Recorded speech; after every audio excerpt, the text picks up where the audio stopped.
오늘 나오신 분들은 다 사명자고 일꾼인 줄 믿습니다. 가정을 세우고 직장을 세우고 이민족을 세우는 하나님의 사람, 시대적인 사람인 줄 믿습니다. 성경에 보니까 말세 종말이 나와요. 말세 종말이라고 하는 것은 우리가 살고 있는 이 지구는 제한적입니다. 반드시 불로 멸망한다고 베드로후서 3장에 말씀하고 있습니다. 불로 멸망하는데 그 불로 멸망하기 직전의 모습이 말세 종말입니다. 말세 중에 말세죠. 그런데 말세 종말의 징조가 여러 가지 나오는데 그 중에 세 가지가 대표적으로 나옵니다. 첫 번째는 뭐냐면 디모데후서 3장 2절에는 뭐냐면 세상이 멸망 직전의 첫 번째 현상은 자기를 사랑한다는 거예요. 자기를 사랑한다. 자기가 신격화예요. 자기가 하나님입니다. 자기를 믿는 거예요. 두 번째, 그리고 두 번째는 돈을 사랑합니다. 돈이 우상입니다. 돈, 모든 것을 돈으로 합니다. 돈을 추구합니다. 돈을 얻기를 원합니다. 돈이 최고로 여깁니다. 세 번째, 그리고 돈 가지고 뭐 하느냐? 하나님 사랑하기보다 쾌락을 더 사랑합니다. 쾌락, 말초신경을 즐기는 거예요. 여행 가는 거예요. 막 노름하는 거예요. 게임하는 거예요. 즐기는 거예요. 마약하는 거예요. 마약하는 이유가 뭔지 아시죠? 자기를 즐기는 겁니다. 어떻든 세상 끝날 때 징조 세 가지, 자기를 사랑한다, 돈을 사랑한다, 쾌락을 사랑한다. 이게 바로 말세 종말의 징조입니다. 그게 뭐죠? 사랑은 있는데 자기를 사랑하죠? 잘 보세요. 돈을 사랑하죠? 쾌락을 사랑하죠? 사랑은 하는데 참 사랑이 없다는 거죠. 말세가 되어지는 이유가, 종말이 되어지는 이유가 뭐냐면 사랑의 유행가를 많이 해요. 사랑의 고백을 많이 하는데 진정한 사랑이 없습니다. 진정의 사랑의 표현, 사랑의 희생이 없습니다. 그렇기 때문에 사랑이 없기 때문에 멸망한다. 동의하시면 아멘. 정말 중요한 이야기죠. 자, 그렇다면 또 이렇게 이야기할 수 있습니다. 초대교회와 현대교회의 차이점이 뭘까? 2000년 전에 초대교회, 끈끈한 초대교회, 부흥되는 초대교회의 특징이 뭘까요? 그들은 유무상통했습니다. 아까 우리가 사도행전 4장 32절에 읽은 것처럼 자기 것을 자기 거로 여기지 않냐고, 없는 사람을 위해서 그 물질을 깨뜨리고 섬기는 공동체, 모든 것을 유무상통하고 모든 필요를 채워주고 상생하는 공동체가 사도행전의 교회입니다. 그들이 핍박이 많았어요. 그때 예수 믿는 사람 막 잡아갔어요. 심지어 죽였어요. 그런 핍박과 고난이 많이 있음에도 불구하고 그들은 끈끈하게 사랑했습니다. 그리고 세상 사람들이 초대교회 성도들을 향해서 이렇게 별명을 붙입니다. 오, 어쩌면 저렇게 사랑하는고, 어쩌면 저렇게 사랑하는고, 그리스도인이라고 하는 것은 예수님처럼 사랑하는구나 말이지. 그런데 오늘날 현대교회는 어떤 모습을 보입니까? 교회가 많습니다. 교회가 웅장합니다. 사람도 많습니다. 그러나 뭐가 빠졌습니까? 사랑의 말은 많이 하는데, 사랑의 구호는 많이 하는데, 사랑의 노래는 많이 하는데, 진정한 사랑이 결핍된 시대가 오늘날 교회가 아니겠습니까? 그래서 세상 사람들이 교회를 향해서 이렇게 이야기합니다. 왜 이렇게 싸움박질을 많이 하는고? 교회는 싸움박질을 하는 곳이구나. 뉴스에서 대서터피를 하지 않습니까? 그렇습니다. 초대교회는 고난이 많이 있었고 핍박도 많이 있었으나 그들에게는 끈끈한 사랑, 진정한 사랑이 있었기에 모든 사람에게 그리스도인이라고, 그리스도의 사랑을 실천하는 교회라고 이야기했지만, 오늘날 교회는 교회로 이렇게 많고 웅장한 교회도 많고 성도도 많은데 왜 멕시코에서 세상 사람들이 왜 이렇게 싸움박질을 많이 하냐, 더 이기주의다 말이지. 왜 그런 소리를 듣고 있습니까? 참사랑이 없기 때문입니다. 초대교회와 현대교회의 차이는 뭐냐면 참사랑이 있느냐, 참사랑이 없느냐는 거예요. 초대교회를 회복하기를 원하고 성령적인 교회를 회복하기를 원하고 진정한 우리 교회가 천국 되기를 원한다면 다른 것을 회복하는 것이 아니라 참사랑, 온전한 사랑, 진실된 사랑이 회복되어야 한다고 저는 믿는 바입니다. 동의하시면 아멘 하십시오. 여러분, 인도의 성자 간디를 잘 아시죠? 간디가 젊었을 때 미국에 유학을 했습니다. 미국에는 워낙 교회들이 많으니까 자기도 이제 예수를 믿고 싶어서 성경을 읽습니다. 성경 읽으니까 하나님의 사랑을 경험합니다. 십자가의 사랑을 경험합니다. 그래, 예수님이 나를 위해서 십자가 죽으셨지, 예수님 믿겠다 하고서 교회를 열심히 다닙니다. 그런데 미국 교회에 열심히 다니는데 어떠면요, 미국 교회도 막 성도끼리 막 싸우는 거예요. 분파를 이는 거예요. 그래서 얼마 동안 다니다가 그만두었답니다. 그러면서 외쳤던 말, 간디가 이렇게 이야기했습니다. 성경에는 사랑을 그렇게 많이 이야기하는데, 하나님의 사랑, 십자가의 사랑을 이야기하는데 어찌하여 교회의 성도들은 싸움박질을 하는가 말이지. 그래서 교회를 안 갔대요. 우리 교회 말이요, 건물 자랑하지 맙시다. 숫자 자랑하지 맙시다. 앞으로 재정 자랑하지 맙시다. 뭐 했다 행적 자랑하지 맙시다. 만일 우리 교회에 진정한 사랑, 참 사랑이 없다면 껍데기예요, 껍데기. 세상 사람이 더 손가락질할 거예요, 이야유할 거예요. 그리고 이 지역은 더 무범지대가 되가 어둠의 지대가 될 수밖에 없습니다. 그렇기 때문에 우리가 회복해야 할 것은 다른 게 아니라 참 사랑을 회복해야 될 줄 믿습니다. 참 사랑은 자기의 유익을 구하지 않습니다. 반대로, 그러면 참사랑은 자기의 유익을 구하지 않는 거라면 참사랑은 상대방의 이익을 구하는 것입니다. 내 유익을 구하지 않냐고 상대방의 유익을 구한다고 하면 어떻게 이야기할 수 있을까요? 저는 어머니의 사랑이라고 생각해요. 어머니의 사랑. 2007년도 7월 7일 날을 저는 잊지를 못합니다. 참 날짜도 좋아. 2007년도 7월 7일. 과연 그날이 무슨 날일까요? 그날은 저희 어머니의 고이 칠순 잔치였습니다. 아버지 때문에 고생 많이 하셨던 우리 어머니, 저거 장남이 전데 장남이 계속 개척교회만 하니까, 개척을 4번이나 하니까 저에게 오셔서 그렇게 봉사만 하시고 헌신하셨던 우리 어머니.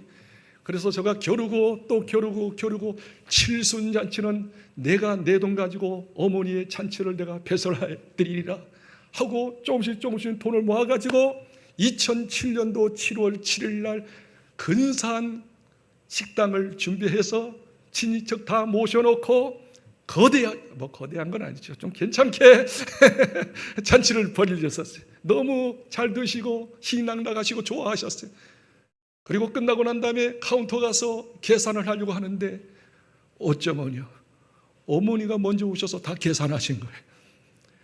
장남 목사, 제가 그때 2007년이니까 저 송탄에서 개척한 지 3년 됐어요. 3년. 개척교회 3년이니까 무슨 돈이 있겠어. 어머니는 그걸 다 생각하신 거야. 이 개척 목사 무슨 돈을 낼 거야. 그래서 당신이 수백만 원 되는 돈을 다 내버리셨어. 내려니까 어머니 이게 뭐예요? 야, 내가 네 형편 하는데 다 냈어. 어머니가 조금씩 모은 것을 가지고 다 낸 거예요. 그래도 그렇죠. 오늘 칠순잔치죠. 내가 장남인데 장남의 정성을 좀 받으셔야죠 하고서 봉투를 만들어서 드렸어요. 안 받았어요. 옥신각신하면서 드디어 드렸어요. 그리고 집을 갔어요. 어머니 집을 가셨어요. 집을 가고 담소 나누고 난 다음에 끝나고 집에 나오는데 어머니가 불러 잠깐 오라고 말해요. 또 봉투를 주는 거예요. 봉투만 주지 않고 또 선물 받은 거 있잖아요. 선물도 주시고 또 반찬도 준비해가지고 바리바리 싸가지고 주시는 거예요. 집에 와서 보니까 아까 그 돈 낸 것보다 더 많은 돈을 주셨고 더 많은 선물도 주셨고 반찬도 주시고, 그걸 보는 저는 마음이 메어져가지고 아니 이럴 수가 있다니. 그게 바로 자기의 유익을 구하지 않고 상대방의 유익을 구하는 참사랑인 줄 믿습니다. 그렇다면 이 악한 암적인 자기 유익을 구하는 것을 어떻게 하면 좀 더 없앨 수 있을까요? 이 악한 자기의 유익, 이기심을 없앨 수 있는 비결이 도대체 무엇일까요? 제가 기도하면서 성경을 보면서 찾아봤어요. 2가지로 간단히 말씀드리고 마치겠습니다. 첫 번째, 자기의 유익을 극복하고 제거할 수 있는 비결 첫 번째는 뭐냐면, 잘 들으십시오. 모든 일에 있어서 정말 소중한 것이 뭔가, 가치 있는 것이 뭔가, 보람이 있는 것이 뭔가를 생각해야 합니다. 그러면 가장 소중하고 가치 있고 보람 있는 것이 무엇일까요? 이 철학자 이야기에서 죄송합니다마는 어쩔 수 없이 철학자의 이야기를 인용합니다. 프롬이라고 하는 철학자가 있죠. 그 철학자가 오래전에 수십 년 전에 유명한 책을 3개 발표했어요. 그게 뭐냐면 인간의 행복은 어디서 오는가? 인간의 행복은 어디서 오는가? 소유에서 오는가? 존재에서 오는가? 인간의 진정한 행복이 소유 많이 가짐에 있습니까? 존재, 자기의 가치를 알고 상대방의 가치를 알고 관계를 잘 맺을 때 진정한 행복이 있을까요? 소유입니까? 존재입니까? 물어보나 마나 존재죠. 자기의 가치를 알고 상대방의 가치, 소중한 걸 알고 더불어 같이 좋은 관계 맺는 것이 진정한 행복이죠. 거기서는 자기의 유익을 굽지 않고 가치를 여기는 거요, 보람을 여기는 거요, 힘들지만 사람들을 인정하고 세우는 작업을 하는 것입니다. 자, 이렇게 한번 이야기하십시다. 자, 성경의 전도서에서 세상의 모든 걸 소유했던 세상에서 최고의 부였던 솔로몬이 죽으면서 이렇게 고백하잖아요. 이 세상을 내가 다 가져봤다, 누려봤다, 해봤다. 그러나 이 모든 세상 것은 헛되고 헛되며 헛되고 헛되니 모든 것이 헛되도다. 이 헛되다고 하는 것은 만족이 없다, 마음이 채워지지 않는다는 뜻입니다. 세상의 모든 것을 소유 누려보지만 진정한 기쁨과 만족은 없다. 쾌락은 있었다.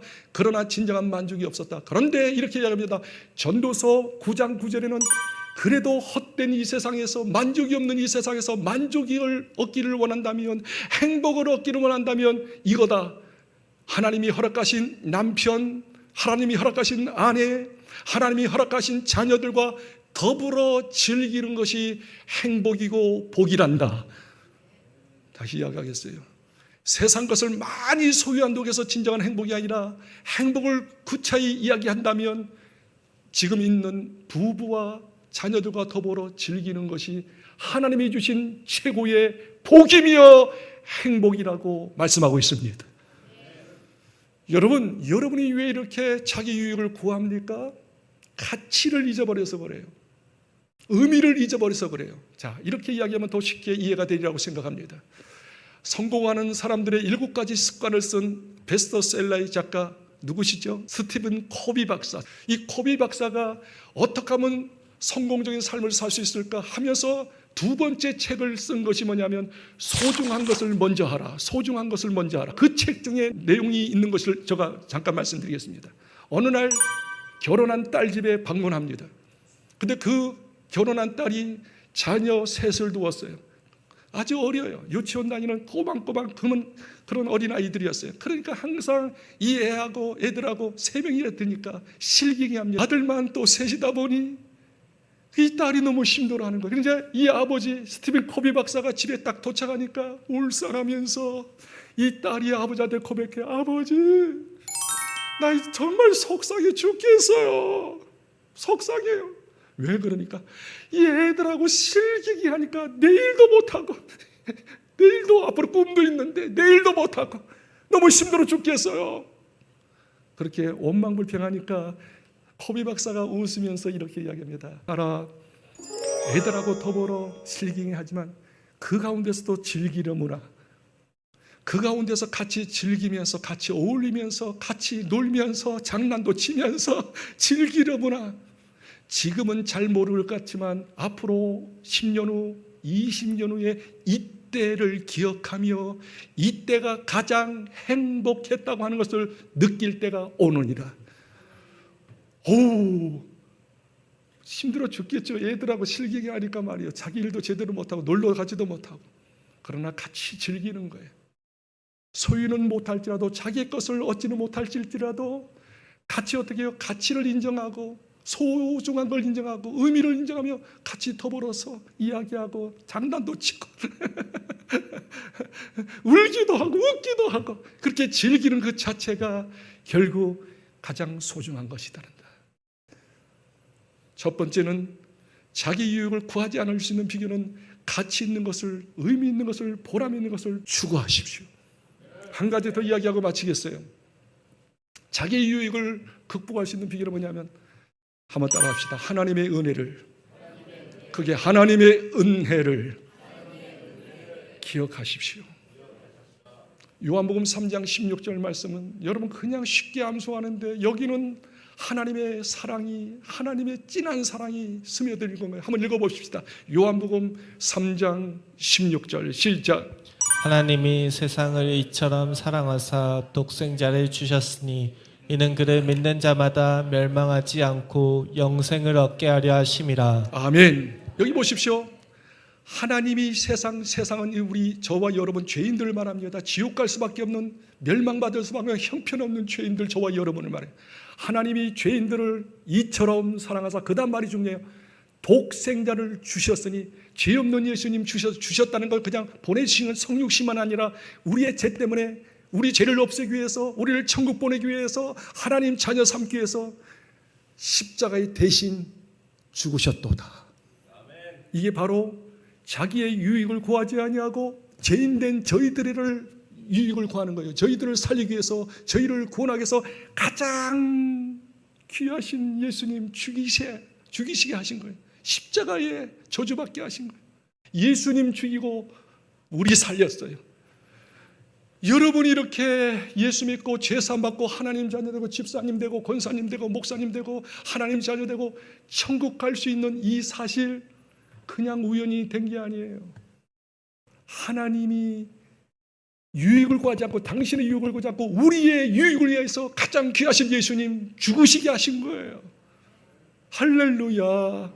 이 은혜 생각할 때 어찌 내 유익을 구할 수 있사오리까.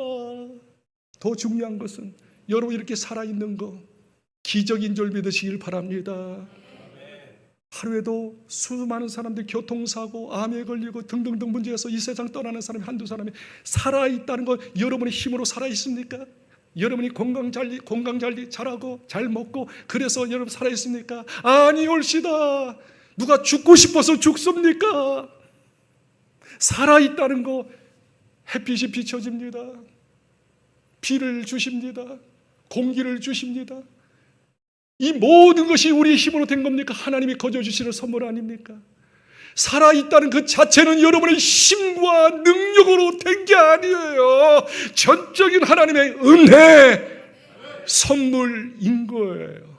그래서 이 은혜를 생각할 때, 이렇게 은혜 받고 있는 나를 생각할 때 어찌 내 유익을 구할 수 있습니까? 예수님이 나를 위해서 죽었듯이 이제 이 은혜를 안다면 내 유익을 구하지 않고 상대방의 유익을 구해서 상대방을 살게 하지 않겠습니까, 여러분? 한 가지만 이야기 마칠게요. 이 세상에서 가장 부자였던, 세계적인 부자였던 록펠러 이야기를 들으면 조금 우리가 어떻게 살아야 할지, 하나님의 은혜가 뭔지를 깨달을 수 있다고 생각해요. 펠러 집안은 너무 가난했어요. 그런 한 가지 자원이 있었다면 신앙의 자원이었어요. 록펠러 어머니 신실한 하나님의 사람, 기도의 어머니이셨어요. 가난했던 그 가정에서 태어났던 록펠러에게 이렇게 이야기합니다. 십계명, 영적인 십계명을 일러줍니다. 너 이대로만 살면 하나님이 복을 주실 거야. 이대로 살아. 첫 번째는 뭐냐면 하나님을 제일로 섬겨라. 하나님을 제일로 잘 섬겨라. 두 번째, 네가 다니는 목사님을 두 번째로 잘 섬겨라. 세 번째, 반드시 예배는 자기 모교회에서, 자기 교회에서, 자기가 신앙생활하는 그 교회에서 반드시 예배 드려라. 네 번째, 절대로 힘들어도 어려워도 11조만큼은 떼먹지 마라. 11조 주머니를 별도로 만들어서 그때마다 하나님께 11조를 드려라. 등등등 10가지 그대로 실천했어요. 사업이 잘 됐습니다. 33살 때 백만장자가 됩니다. 33살 때. 43살 때 미국에서 최고 부자가 됩니다. 53살 때 세계에서 최고 부자가 됩니다. 53살 때 세계에서 가장 최고의 부자가 됩니다. 억만장자가 됩니다. 그런데 54살 때 그만 질병에 걸립니다. 어떤 질병이 걸리는 거 아니? 탈모증이 걸려요. 탈모. 머리가 다 빠지는 거예요. 여기 수염이 다 빠지는 거예요. 눈썹이 다 빠지는 거예요. 털은 다 빠지는 거예요. 그리고 무기력증에 걸립니다. 침대에서 끙끙합니다. 하루 이틀 지납니다. 이대로 죽겠구나. 병원에 가서 진단해보니까 의사 선생님이 천천병력 같은 진단을 내립니다. 당신 1년을 채 못 살 것 같소. 53살 때 세계에서 최고 부자가 되고 54살이었는데 54살 아직 젊잖아요. 54살 때 당신 1년뿐이 살지 못한다고 사형선고 내렸을 때 하나님께 무릎을 꿇었어요. 그리고 고백합니다.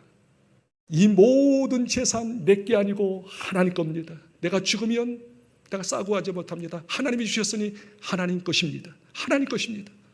그리고 세 가지의 결단을 합니다. 세 가지. 첫째, 내가 지금까지 하나님께서 은혜를 주셔서 이렇게 최고의 부자가 됐는데 바쁘다는 핑계 때문에 주일 예배를 제대로 못 드리는 거예요. 예배를 제대로 못 드리는 거예요. 그때 하나님께 회개가 고백되어지면서 첫 번째 결단은 뭐냐면, 하나님께서 그토록 기뻐하시는 예배 빠지지 않고 열심히 예배 드리겠습니다. 두 번째, 하나님, 지금부터 100년 전의 이야기니까, 100년 전의 이야기니까, 그때 미국에 물론 교회들이 많지만 시골마다 교회들이 없는 교회가 많아요. 그래서 시골 지역마다 교회 없는 곳에 교회 세우겠습니다. 내 평생 교회 세우겠습니다. 그래서 평생 동안 교회 세운 것이 4,900, 좀 놀랄 준비하세요, 28개. 세 번째, 하나님, 이 모든 것은 내 것이 아니고 주님 것이기에 내가 이제 선교일과 구제일, 자선사업하는 일에 많이 하겠습니다. 그래서 학교를 세웁니다. 병원을 세웁니다. 또 선교사를 돕습니다. 할렐루야. 그렇게 딱 결단하고 모든 것이 하나님 것입니다.